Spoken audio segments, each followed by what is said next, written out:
bendiga. Vamos a abrir nuestras Biblias en Primera de Timoteo, capítulo 1. Primera de Timoteo, capítulo 1. Gloria a Dios. Misericordia.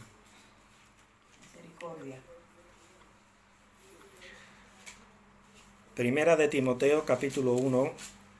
Y vamos con Dios primero a considerar todo el capítulo. Gloria a Dios. Primera de Timoteo, capítulo 1, del versículo 1 en adelante. Nos dice la palabra del Señor: Pablo, apóstol de Jesucristo por mandato de Dios, nuestro Salvador, y del Señor Jesucristo, nuestra esperanza. Pueden sentarse, gloria al Señor. Nos dice la palabra que Pablo se presenta a sí mismo como apóstol de Jesucristo.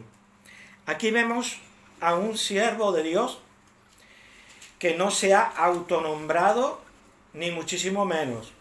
En primer lugar, fue llamado por Jesucristo al ministerio. Y entonces, Pablo, apóstol de Jesucristo, por mandato de Dios, nuestro Salvador, y del Señor Jesucristo, nuestra esperanza.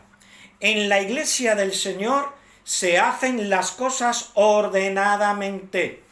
Por ahí se va diciendo y que los pastores evangélicos se autonombran. ¿Eso qué es lo que es? Aquí nadie se autonombra, ni muchísimo menos. Es que las comunidades evangélicas no tienen derecho a tener a alguien que los dirija espiritualmente, que administren las ordenanzas establecidas por el Señor, que prediquen la palabra y que instruyan a la grey. Claro que sí, pero las cosas se hacen de manera ordenada. Todo aquel que no se somete a autoridad y que va por su propia cuenta, aquí vamos a ver en el estudio de la palabra, en la palabra de hoy, que las cosas acaban mal. Todo hombre, todo siervo de Dios, todo siervo de Jesucristo, tiene que estar sometido a autoridad y no puede ir por libre, sino que todo siervo de Dios tiene que tener a alguien superior al cual dar cuenta. Dice a Timoteo, verdadero hijo. ¿Qué pasa? ¿Que era hijo del apóstol Pablo? No. Dice verdadero hijo en la fe. En la fe. O sea, que Timoteo era fruto de la labor ministerial evangelística de Pablo. Aunque él ya tenía gran conocimiento de la palabra de Dios a través de su abuela Eunice y a través de su madre, además de eso, él recibió la luz del Evangelio a través de Pablo. Dice a Timoteo, verdadero hijo en la fe. Y entonces, ¿qué es lo que vemos aquí? Que Timoteo, que era pastor, estaba sometido en autoridad a Pablo. Pablo ejercía autoridad a Timoteo. Y Timoteo se dejaba dirigir de Pablo. Entonces vemos aquí este principio en la palabra de Dios, de que todo ministro de la palabra tiene que estar sometido a autoridad, tiene que reconocer una autoridad por encima de él. A Timoteo, verdadero hijo en la fe. ¿Y qué le dice? Saludándolo, gracia, misericordia y paz de Dios. Entonces nos damos cuenta como si aquí estuvieran las tres personas de la Trinidad. Una persona, gracia, misericordia, dos, y paz, tres. Entonces, la gracia, ¿de quién viene? De Dios Padre, que es el que nos lo da todo. La misericordia fue expresada en la cruz del Calvario a través de su Hijo Jesucristo. Y la paz, que sobrepasa todo entendimiento, nos la da el Espíritu Santo. Entonces nos dice aquí Timoteo, verdadero hijo en la fe, gracia misericordia y paz de Dios nuestro Padre y del Señor Cristo Jesús nuestro Señor. Entonces nos damos cuenta de que aquí se está hablando de Jesucristo en su humanidad, es en su encarnación. Entonces, ¿qué significa gracia? Gracia, la gracia de Dios nos da lo que no merecemos. ¿Y qué es la misericordia? La misericordia de Dios nos protege de lo que merecemos. ¿Y qué es aquello que nos da la gracia de Dios? Ante todo y sobre todo, la salvación. Porque por gracia sois salvos, por medio de la fe. Y esto no de vosotros, porque la fe es un don de Dios, no por obras, para que nadie se gloríe. Dice el apóstol Pablo en Efesios capítulo 2, versículos 8 y 9. Entonces, ¿qué es lo que nos da la gracia? ¿Merecíamos nosotros la salvación? ¿Merecíamos algunos de los dones que tenemos en nosotros? No merecíamos esos dones. No merecíamos la salvación. Lo que merecíamos era la condenación. Pero la gracia nos da lo que no merecemos. Y sin embargo, la misericordia, ¿qué es lo que hace? Lo único que nosotros merecemos es la condenación y el castigo y el rechazo de parte de Dios por causa de nuestro pecado. Pero sin embargo, Dios tiene misericordia. La gracia de Dios nos da lo que no merecemos. Sin embargo, la misericordia de Dios nos protege de lo que merecemos. Nos protege de lo que merecemos. ¿Y qué es lo que merecemos? La condenación. Y paz. También Dios nos da la paz. ¿Qué dice el apóstol Pablo? Si mal no recuerdo, en el capítulo 5 de Romanos. Justificados pues por la fe tenemos paz para con Dios por medio de nuestro Señor Jesucristo. Y en otra ocasión, creo que es en Primera de Corintios, Pablo nos dice que Cristo estableció la paz entre nosotros, los hombres pecadores, y Él y Dios a través de su sangre. Entonces, gracia, misericordia y paz de Dios nuestro Padre y de Cristo Jesús nuestro Señor. Amén. Dice, como te rogué, le dice a Timoteo el apóstol Pablo, como te rogué que te quedases en Éfeso cuando fui a Macedonia, dice, para que mandases a algunos que no enseñen diferente doctrina. Entonces, aquí nos damos cuenta de que Pablo dejó en la iglesia de Éfeso a Timoteo. Le rogó que se quedase en Éfeso. ¿Por qué? Porque había serio peligro por parte de falsos maestros de enseñar doctrina errónea. Entonces, dice, para que mandases a algunos que no enseñasen diferente doctrina. Y hermanos queridos, estamos en una situación en la iglesia del Señor, en la cual cualquier individuo que tenga facilidad de palabra está enseñando herejías, está enseñando tonterías, muchas veces son patochadas, verdaderas tonterías y verdaderos disparates doctrinales y teológicos. Que un señor como Cash Luna diga que Jehová, que Dios es nuestro Padre y nosotros como hijos suyos, si somos sus hijos, somos Jehová Junior, Jehová joven. Eso me parece un verdadero disparate. El único que tiene derecho a decir eso es el Señor Jesucristo, que es el único hijo de su sustancia, nacido de Dios Padre, engendrado del Padre por la eternidad. Es el único que podría decir tal cosa. Pero nosotros somos seres creados, adoptados por la gracia y por la misericordia de Dios. ¿Pero qué es eso? ¿Qué disparate es ese? Y como esos disparates hay muchos. Esto del evangelio de la prosperidad. Tú da, venga, hay que dar. Y mientras más des, Dios te va a prosperar. ¿Qué es eso de decir que Dios nos ha llamado a ser ricos? ¿Qué es eso? Pues entonces nuestro Señor Jesucristo dio el peor ejemplo. Porque el Señor dijo, las zorras tienen guarida y las aves de los cielos tienen nido, pero el Hijo del Hombre no tiene donde reposar su cabeza. Cuando lo fueron a azotar, le quitaron la túnica, que era lo único que tenía, y se la rifaron porque era de una sola pieza. Era lo único que tenía nuestro Señor. ¿Y por qué no siguen el ejemplo de pobreza, de humildad y de sencillez de nuestro Señor Jesucristo? ¿Qué es eso de que estén engañando al pueblo de Dios diciéndole que hay que ser rico? Y si no eres rico no tienes la bendición de Dios. Yo soy rico en fe. Yo soy rico en las misericordias que Dios derrama cada día sobre mi vida. Dios tiene cuidado de mí. Soy rico en el gozo de la salvación.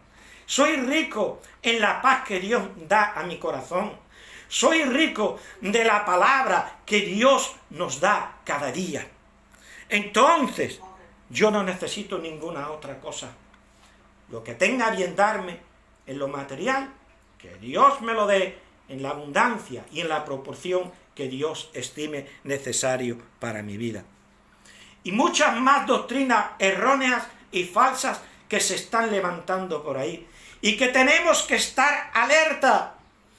Y tenemos que tener líderes ungidos y preparados en la palabra de Dios para hacer frente a las doctrinas erróneas que se están levantando. Como te rogué que te quedases en Éfeso para que mandases a algunos que no enseñen diferente doctrina, ni presten atención a fábulas y genealogías interminables que acarrean disputas más bien que edificación de Dios, que es por fe, así te encargo ahora. Hermanos y hermanas queridas que me escuchan en esta tarde, qué tristeza me da cuando entro en Facebook, cuando entro en YouTube y leo los comentarios necios, llenos de rencor, llenos de injurias hacia otros hermanos o hacia católicos romanos o hacia testigos o hacia mormones. Hay una falta de amor, hay una falta de misericordia, hay una falta total de espiritualidad. ¿Cómo es posible que se pueda caer tan bajo y que tú te llames cristiano evangélico? Si tú tienes que ser luz a los perdidos. Si te injurian, no respondas de la misma manera. Si no te están injuriando, ¿qué es lo que haces injuriando tú en esos comentarios?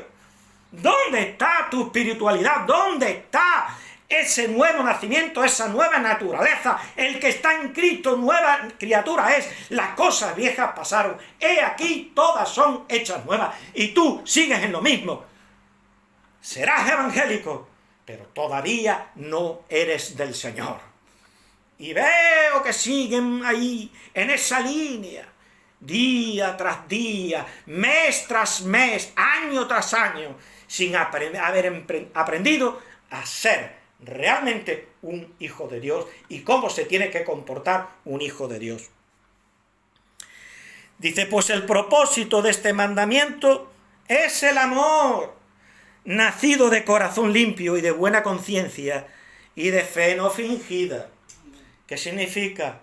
De que en nuestras iglesias puede haber personas que tienen una fe fingida, es decir, una fe falsa. Y estos son precisamente los que traen grandes problemas a la iglesia, porque no se han sometido al señorío de Jesucristo. Y por lo tanto son cabras en medio de las ovejas de Cristo. Y por lo tanto lo único que hacen es traer problemas a la iglesia. Y situaciones difíciles para los pastores, para los ministros. Dice, Pues el propósito de este mandamiento es el amor nacido de corazón limpio, de corazón limpio. El amor, el que ama, ha cumplido con todo. El que ama no hace daño a nadie. El que ama presta su ayuda a quien lo necesita. El amor es lo primero en la iglesia, porque Dios es amor. Y donde está Dios tiene que haber amor. Y si esta es la iglesia de Cristo, el amor tiene que estar por encima de todas las cosas. Amén. Dice, de las cuales cosas, desviándose algunos, se apartaron a vana palabrería. Y es lo que estamos viendo hoy en día, mucha vana palabrería en las iglesias.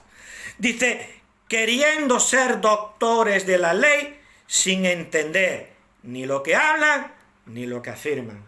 Por eso, todo aquel que ejerce el ministerio necesita la conveniente preparación en la palabra. Amén. Entender bien la palabra, tener un correcto entendimiento de cómo interpretar la palabra a la luz de unas reglas convenientes de hermenéutica, es decir, unas reglas con las cuales interpretemos correctamente la palabra de Dios y saquemos conclusiones de doctrina adecuada al contexto y al mensaje general de la palabra de Dios, para que no caigamos en errores. Dice, pero sabemos que la ley es buena, versículo 8, si uno la usa legítimamente. Y ese es el gran problema que estamos viendo en las iglesias. Muchos charlatanes que no conocen la Biblia. Muchos charlatanes que incluso ya ni hacen el paripé de llevar la Biblia. Porque hubo un momento, hermano, que al menos llevaban la Biblia, la abrían, leían un versículo y ya ni siquiera predicaban del versículo, se olvidaban de la Biblia. Ya ni siquiera eso, ya es que van sin Biblia. Como diciendo, yo estoy por encima de la palabra de Dios, yo soy la palabra de Dios. Lleno de soberbia, lleno de vanidad. Así nos estamos encontrando hoy en día algunos predicadores que están moviendo multitudes porque le están diciendo a la gente lo que quieren oír. Pero aquí, hermanos, seremos poquitos, pero aquí predicamos la palabra de Dios tal y como está. Yo no estoy aquí para contentar y para decir cosas que agraden a la gente. Yo estoy aquí para predicar el Evangelio. Al que quiera recibirlo, que lo reciba, y el que no, que lo rechace. Pero yo no vengo aquí a adular a nadie. Yo vengo a ser aquí fiel a la palabra de Dios. Dice, pero sabemos que la ley es buena si uno la usa legítimamente, conociendo esto, que la ley no fue dada para el justo, sino para los transgresores y desobedientes, para los impíos y pecadores, para los irreverentes y profanos, para los parricidas y matricidas, para los homicidas, para los fornicarios, para los sodomitas, para los secuestradores, para los mentirosos y perjuros, y para cuanto se oponga a la sana doctrina. Tenemos que defender la sana doctrina. Por eso el apóstol Pablo dice que contendáis ardientemente por la fe una vez dada a los santos. Dice, según el glorioso evangelio del Dios bendito, que a mí me ha sido encomendado.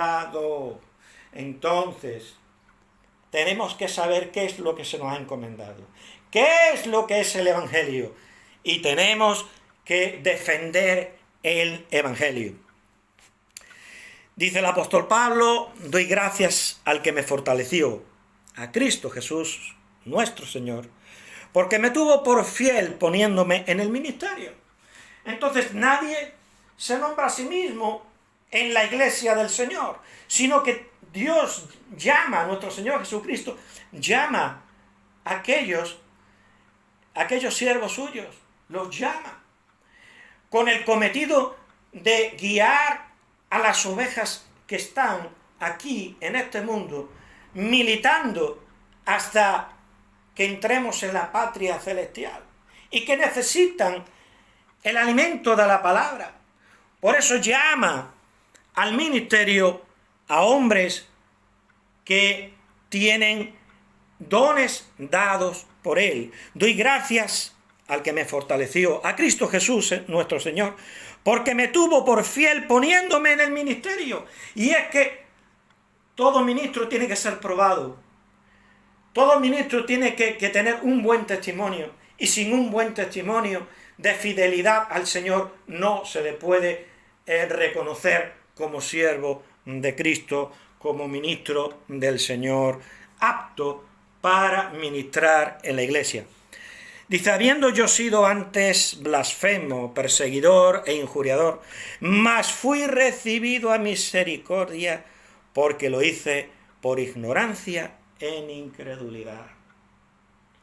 El Señor en su misericordia perdona, pasa por alto la ignorancia cuando hay arrepentimiento. ¿Y qué es lo que tenemos que predicar?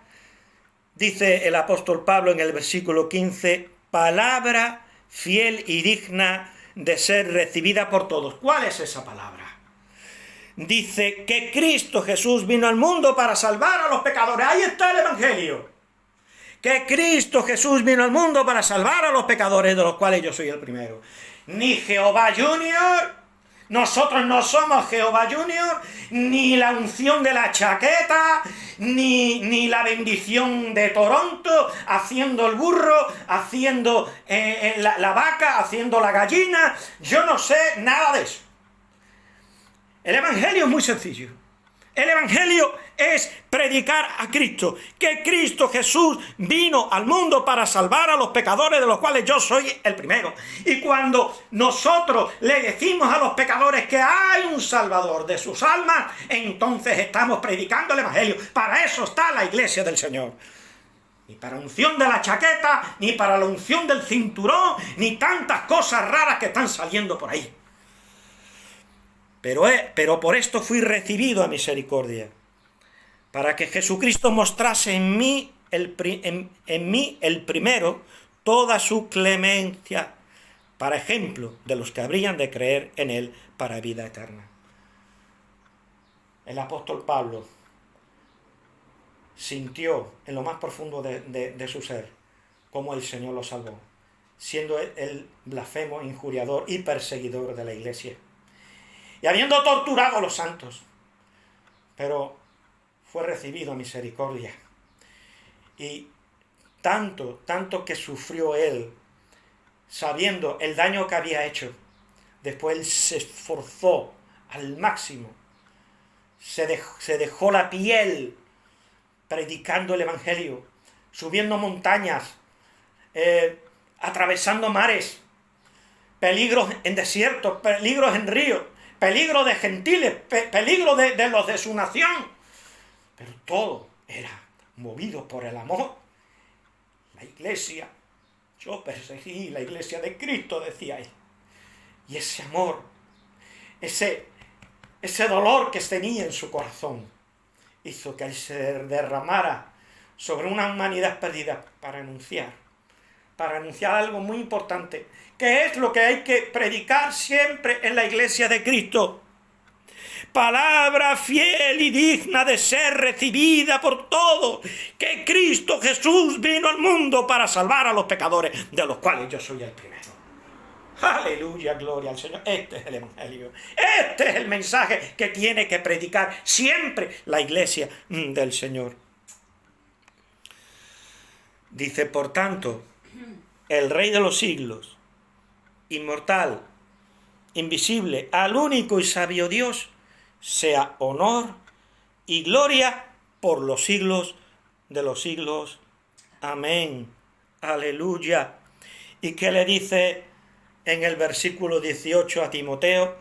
Dice, este mandamiento, hijo Timoteo, te encargo, para que conforme a las profecías que se hicieron antes en cuanto a ti, milites por ellas, la buena milicia.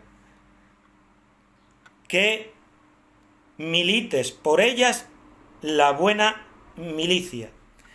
¿Y cómo le fue anunciado el ministerio pastoral a Timoteo? A través de profecía.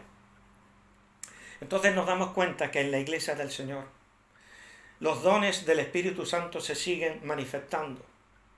Yo soy continuista, creo en la continuidad de los dones. Y vemos cómo Dios manifiesta su voluntad a través de profecías. Se hablan lenguas, hay sanidades, hay milagros, hay don de discernimiento de espíritu. Entonces, hermanos queridos, nos damos cuenta de que Timoteo recibió el ministerio a través de una profecía, o de profecías, porque no fueron una, lo dice en plural, posiblemente una fue confirmando a la otra.